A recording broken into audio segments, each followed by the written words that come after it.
Ladies and gentlemen, I'm Hollywood Wade. Welcome back to Crime Entertainment. We've got another guest from the Bunny Bash here at Nikita's this weekend.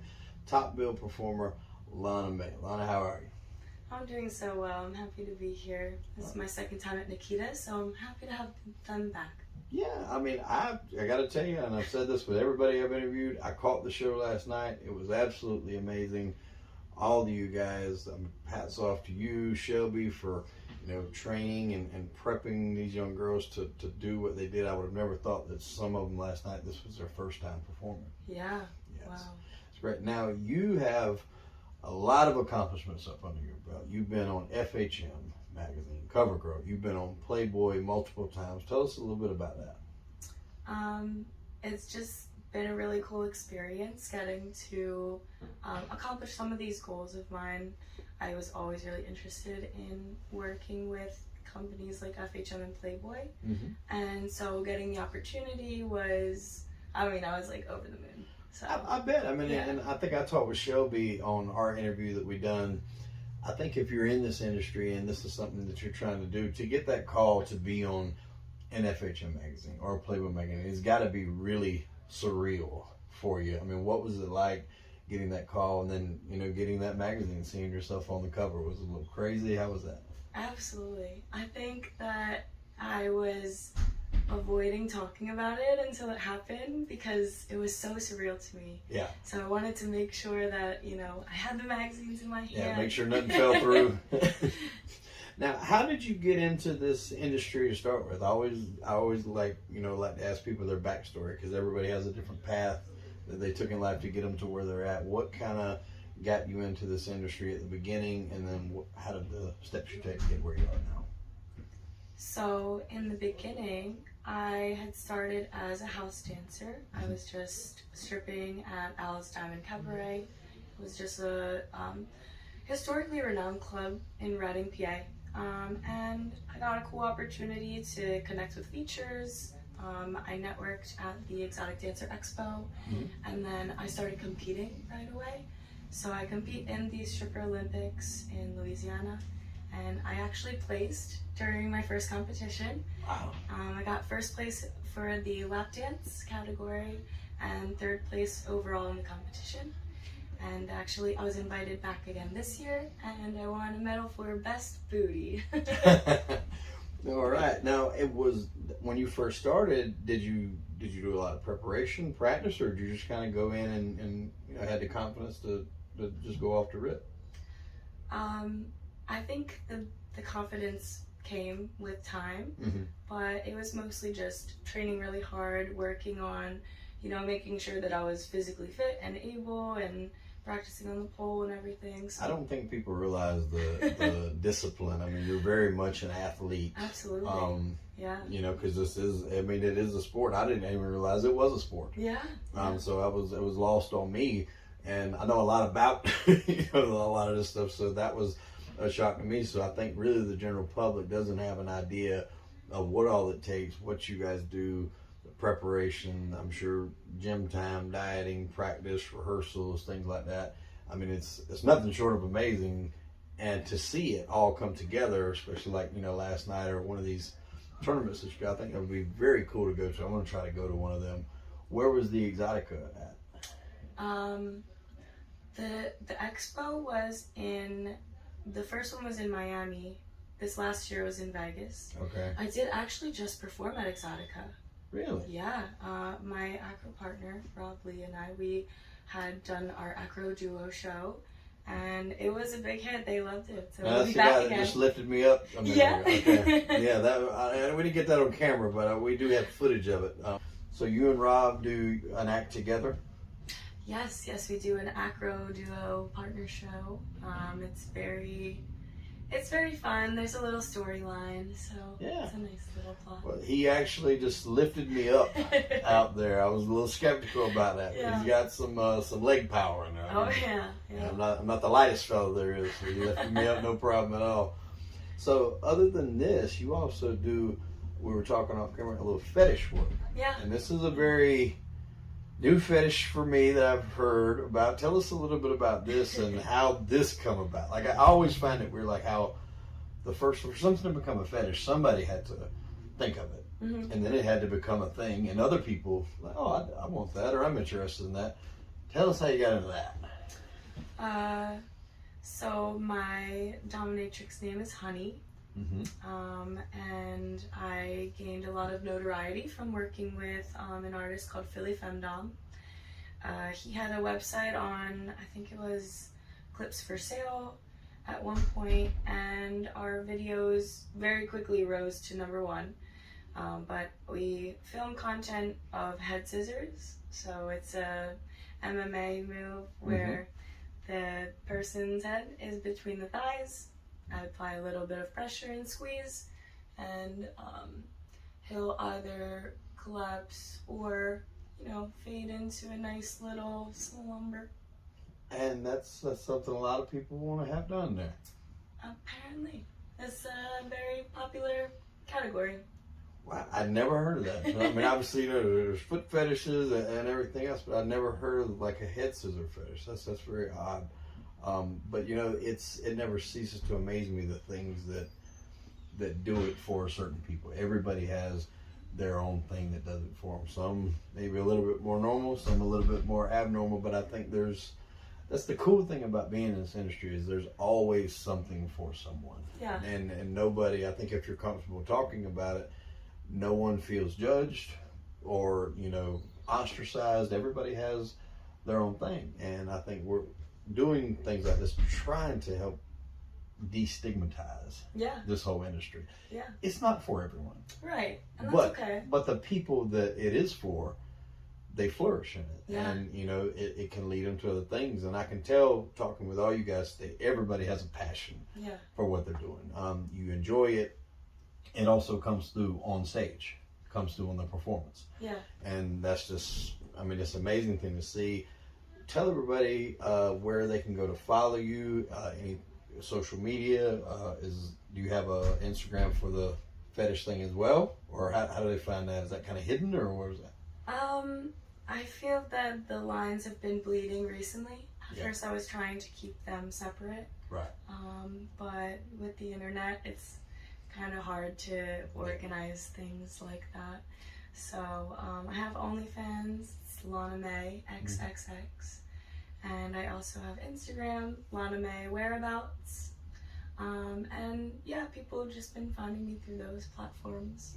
How do you feel that that's helped you, spread your content and get people to follow you? Because that's a amazing tool for people in this industry that 15, 20 years ago was unthought about, and now it's largely something you can do yourself for free that just blasts you out to hundreds of thousands, if not millions of people. How do you feel like that's helped the industry and yourself? Having a global reach it connects you to people that you didn't know that you could be connected with. Especially publishing in other countries, and then having people from those countries reach out and be like, hey, I'm your fan from Australia or New Zealand. It's really remarkable to just build those kinds of connections, because you never know who you're going to meet or where you're going to be. Exactly. Yeah. Now, you've actually been on Playboy, we mentioned a couple of times. What all different magazines were you with Playboy? I did the New Zealand, South Africa, and Sweden. I think that was in June. And then I was recently in their Playmate of the Month calendar for Sweden. Wow, sweet. Yeah. Have you ever been to Sweden? I haven't, not yet. Wow, that's on my bucket list. Sweden Absolutely. and Italy are two places that I want to hit, before I check out of here for permanent residence somewhere else. Where do you see yourself, say, 2 years from now? What kind? Do you have any goals you want to get to, or where do you see yourself? Well, 2 years. A lot can happen in 2 years. Right, and that's why I like to do 2 instead of 10, because God knows who the hell knows what could go on between there. Right. In 2019, nobody thought we were going to have a pandemic that probably changed a lot of people's lives, and they're doing stuff now. I wasn't doing a podcast before the pandemic. Oh, wow. That's kind of why when I started it, bored, stuck at home, and so if you'd asked me in 2019 would I be doing this, I'd be like, no, I didn't even listen to podcasts. Yeah. But so that's why I like to do a 2-year run, because I think it can little bit more obtainable, a little bit more realistic. Yeah, I like that. It almost seems like it brought you closer to people too. It did.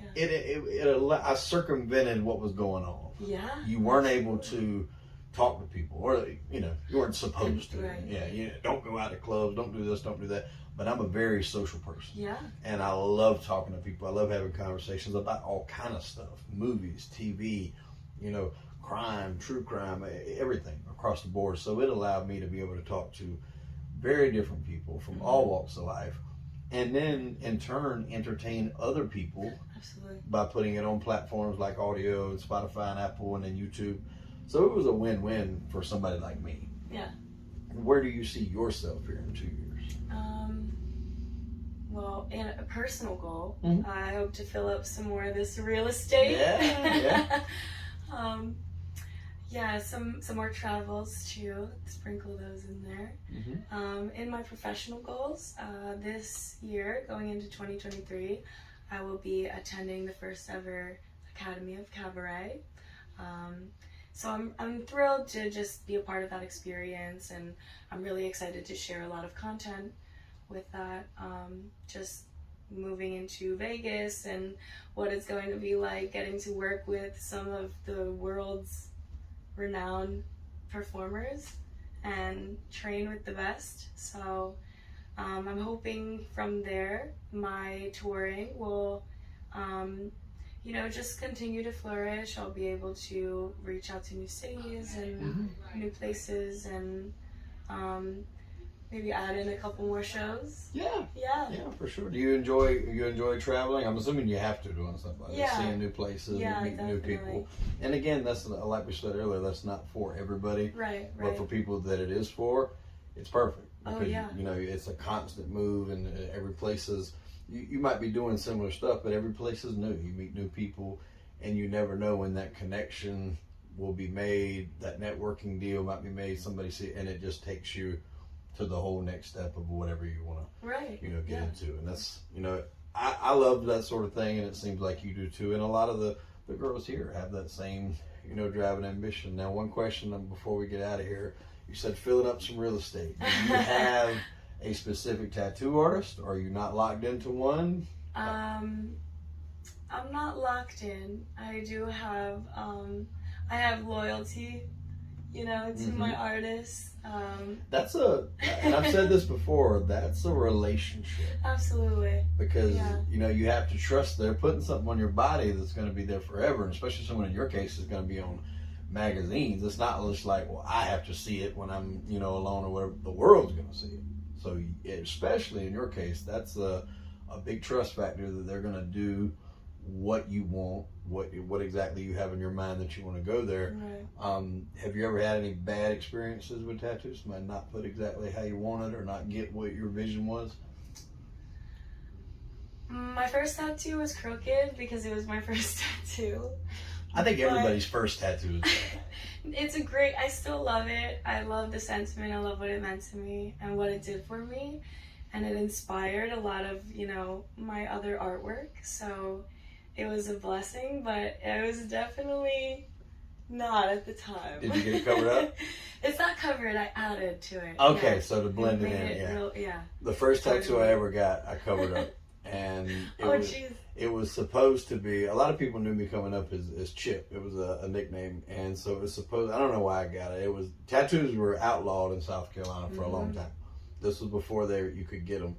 And so we knew a guy that was doing them. He would set up on the weekends, and people would go and pay him. And he actually had a nice little racket going. He was professional. He would do it for a job in North Carolina, where it was legal. But then he would come across the state lines into South Carolina and do it there. He was actually the one that fought to get it legalized. Oh, wow. In South Carolina. So it's not like he was just this backroom guy.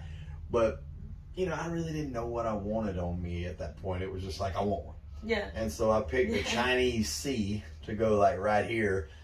And then I don't know, it seemed like anytime I ever told people that, I remember one time I was in a Chinese restaurant, and the guy that I was with, he said, "What is that?" I was like, "A Chinese C." And I seen a person working kind of look at me almost thinking shoot, that's not a Chinese C. And I was like, oh shit, that might not be what he said it was. Oh. So I wound up getting it covered up. Okay. Yeah, I actually had another one after that. It was a Chinese C and then like a Chinese symbol for loyalty below it. And I was like, you know what? I'm just covering all that shit. So I got like a whole full sleeve with an eagle and American flag all the way down it. Oh, you switched countries on us. Yeah, I did.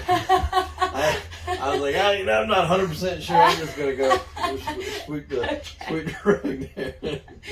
That's funny. So how do you enjoy getting tattooed? I've talked with some people that actually enjoy it. I've talked with some people that's got tattoos in very strange places and enjoyed it.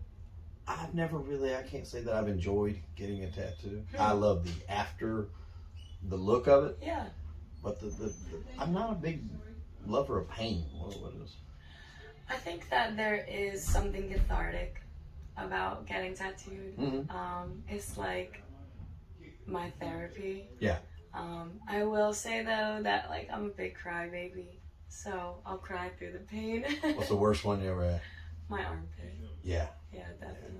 I've got one that goes up here. My back was probably the worst though. Like certain areas on my back, it was just. Yeah, it's over the kidneys. Yes. So terrible. God. The first time I ever tapped out on a tattoo and I had to revisit, I was like, I don't think I can make it. So I let him finish her hair, and I was like, okay, I'm gonna come back. Yeah. That and I had put like a big gap in between when I had last. I was like 4-year gap. So when I went back and I done a back piece, it's a big back piece. It almost covers the whole back. And it was 3 sessions, 3 hours a piece. And one of them I had to tap out because my guy, he has a tendency to do that wiping a lot, and then he'll just go here, go once he's finishing up, it's here, touching up every spot. And I'm just like, all right, dude, those areas are like sensitive as fuck. Yeah, you gotta right. quit. Oh my gosh. So. When they revisit an area. Yeah, it was like they already you've done that first. Now you're going back and hitting here. And I know he's doing it to finish the piece, right, and he's a perfectionist. It's hard. Like, yeah. Damn, dude, you're gonna have to maybe get it next time. Let it heal up a little bit. You're killing me over here. Well, I've enjoyed having you on the show. I've looked forward to you guys performing again tonight. And like I said, I hope, if nothing else, out of all these interviews, that we can just let people in that there's a whole nother level of this industry that I think, A, people don't know about, and B, people don't understand. Right. And just bring that to light. And we hope to have you again on the show. Maybe later on we can do a longer one over Zoom or something like that. Absolutely. If you got some free time. So thank you very much for coming on the show. Thanks so much for having me. All right. Ladies and gentlemen, I am Hollywood Wade, and this was from Nikita's at the Bunny Bash. And we will see you next time. Thank you for tuning in.